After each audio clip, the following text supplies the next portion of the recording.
And the product principle is one of the basic techniques of counting. The reason it's important for us is that we want to know how large or how many options there are for different things. So in the context of cryptography, we want to count how many possible keys. Let's first state the product principle in the easiest, simplest version, which says if you have two things to do in order in which you choose the things doesn't matter, then the number of ways to do the whole process is number of ways to do the first thing times the number of ways to do the second. So we can look at this with a pretty basic example.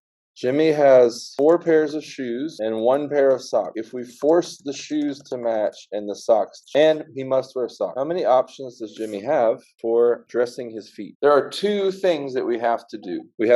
First thing we have to do is pick socks. The second thing we have to do is pick shoes. Now, it matters the order in which we put these on. If you put your shoes on first, that's not going to work. But it doesn't matter the order in which you make the choices. And in picking a pair of shoes, we have 4 choices. So the total number of possibilities is going to be 4 times 1. Because we have, okay, so Alex has 8 pairs of shoes. And come on, people. You have more pairs of socks than you do of shoes. Okay, so what's a good number for a pair of socks? 30. 30 pairs of socks, is that reasonable? Okay. So now we're looking at the same problem here. And we're going to say Alex has 8 pairs of shoes and 30 pairs of socks. So now when we go to pick the socks and the shoes, we're going to be looking at different options for Alex. So how many ways are there to pick socks? 30 ways to pick a pair of socks. And there are 8 ways to pick a pair of shoes. And so what's the total number of possibilities here for dressing our feet? For dressing 240. How did you get 240? Okay, so 30 times 8. If you're trying to generate problems, this is exactly how the computer would generate random problems for each student. You have a template, and then you pick random values for the template. So the general form of this kind of question would be something like you'd have variables. So the question would be name has A pairs of shoes and B has A pairs of shoes and B pairs of socks. And then you just program in that the right answer for the total number of possibilities would be A times B. And this way you can give every student a different question, and they can't just copy each other's answers, but you're able to make them all comparable in difficulty so that they're fair. And so as you're doing math, what's happening is you're moving up from one specific problem to a more general problem, where instead of always having to say, okay, Carl has 10 pairs of shoes and 500 pairs of socks, or Alexis has 17 pairs of shoes and 5 pairs of socks, and these are different problems, you just have a template for the problem, and you recognize, hey, these are all the same type of problem. This version of this principle would be illustrated well by this type of question.